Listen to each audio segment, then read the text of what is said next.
Welcome into the Cowboys Report, presented today by Rhone. I am wearing one of their polos from their commuter collection, and you can get 20% off when you go to Rhone.com/chatsports and use code chatsports at checkout. Here's what's coming up on today's show. A bit of a surprisingly trade rumor heavy show. We'll talk Cooper Rush and the Raiders, yeah. One might make a bit more sense involving Cordarrelle Patterson and Neville Gallimore. And speaking of backs, we'll take a look at Malik Davis as well. Before we get going, the next milestone here at the Cowboys Report is 157K in subscribers. We're 780-ish. It might change by a sub or two by the time the video goes out. If you want more free Cowboys videos, then subscribe. It's that simple. Hit that big red button right now. Let's talk trades, beginning with this, I would say actually worth exploring trade idea from Heavy Sports. They pitched a trade for Cordarrelle Patterson. The Cowboys do have uncertainty behind Tony Pollard. There's Malik Davis, my guy Deuce Vaughn, Ronald Jones. It's a bit interesting there. Now, Patterson's due $4.25 million this year. But because the Falcons have depth, Tyler Algier after Bijan Robinson, they might not need Patterson in a running back / maybe more of a hybrid role as a wide receiver as well. So this was the trade idea from Heavy.com. The Cowboys, of course, get Cordarrelle Patterson. The Falcons get Neville Gallimore, the former third-round pick out of Oklahoma. In the past, we've gone through various fan-sided, etc., heavy, whatever, blogging the boys, you name it, trade ideas, and some of them are good, some of them are not so good.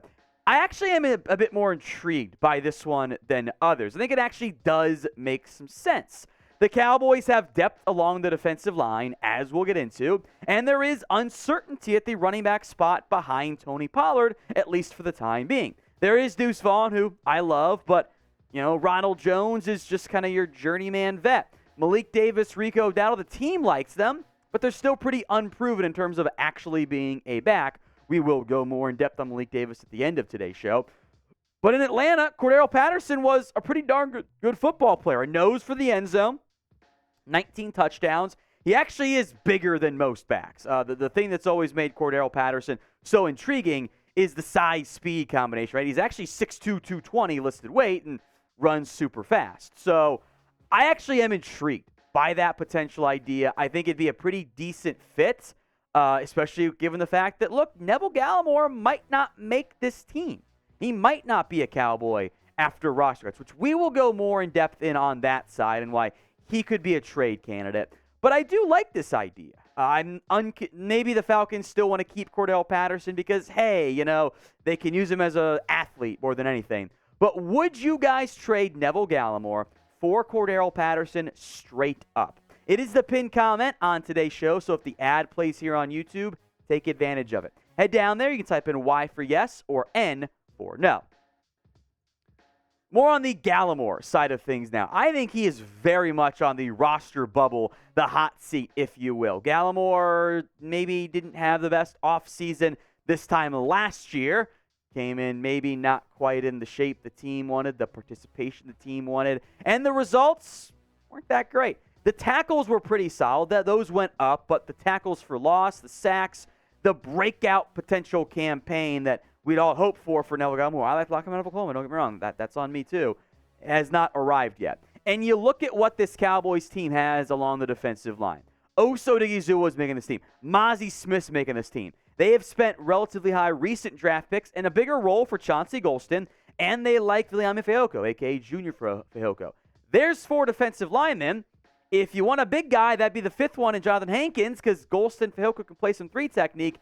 That would potentially put Gallimore on the wrong side of that roster bubble barring injuries, which would make him a prime trade chip for Dallas to get back a player like a Cordarrelle Patterson to fill one of their other roster spots, running back, if guys like Deuce Vaughn, Davis, Dowdle, Jones, etc.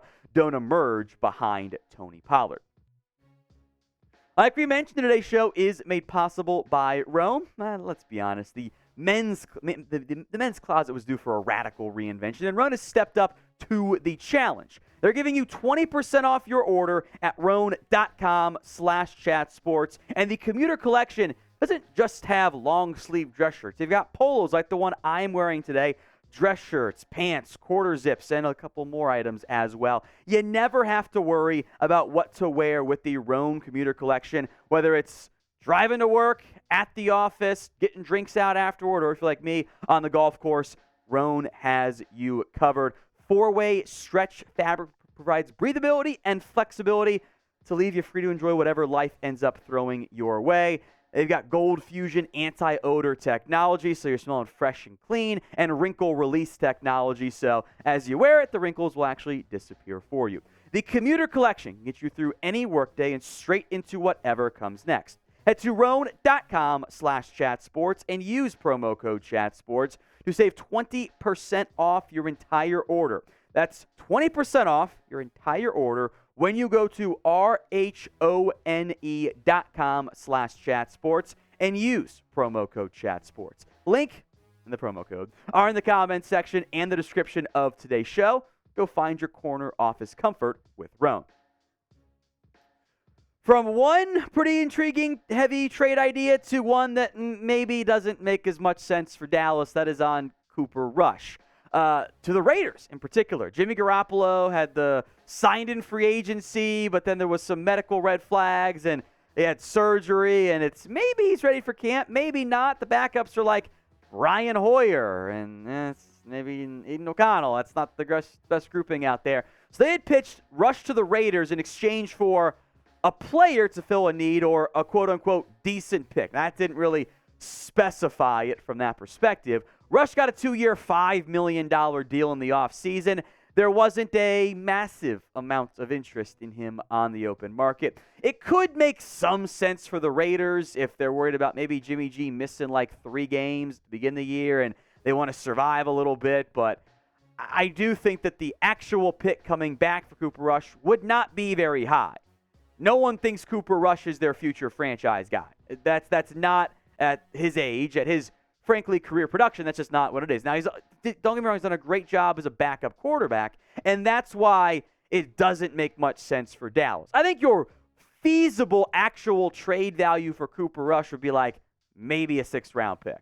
And that would then put Will Grier as your backup QB, and if Dak goes down again with injury, even if just like 3 or 4 games, not sure you would feel confident there because the Cowboys have always found ways to have success with Rush in terms of the win-loss column. Now, individual results have not been nearly as good as the starter, but that's okay. Rush has done a really good job as a backup, and you're paying him 2 years, $5 million. You're not overpaying for him. He checks off that box for you in a way that maybe Will Grier does not.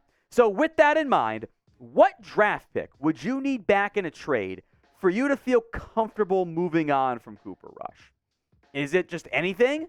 Or would you demand something crazy like a 2nd or a 3rd? Sound off for me in the comment section right now. As promised, back to the running back room, Malik Davis. The Athletic says Davis is the favorite to be RB2, at least for now, which I suppose is fair as we sit here near the end of June. In a month, that might look very different. Or maybe it's more of a month and a half once training camp actually gets going a little bit. Davis is the only one on the team who has actually played somewhat significant snaps for this team. Ronald Jones has played more snaps before. Deuce Vaughn was a draft pick, unlike Davis and Dowdle. But Malik Davis has the experience within the team to a certain extent. It is a very muddled room behind Tony Pollard. So when we get to week 1, who do you think ends up being RB2 for this team? MD for Malik Davis, RJ for Ronald Jones, a.k.a. Rojo. I know there's still some fantasy truthers out there for him. DV for Deuce Vaughn, RD for Rico Dowdle. For somebody else altogether, not on the roster, maybe one of the other, Hunter Lipke or something, comment who you think that ends up being right now. Davis did get a chance to play a little bit in his rookie year as a UDFA. 4.2 yards per carry, 38 carries, 161 yards, touchdown. Wasn't all that bad. Reliable contributor there. Allegedly was a bit unhappy with his role once Zeke and Pollard got healthy and complained a little bit and then didn't get to play as much in the game against the Niners, potentially as a minor result of that, but I digress. It's clearly Pollard as RB1. I want RB2 to be Deuce Vaughn, But I think it's kind of like RB2A, 2B, 2C, 2D. It is an open battle in camp, and it will be one worth monitoring, especially if nobody emerges. A veteran option might need to be in the cards for the Dallas Cowboys.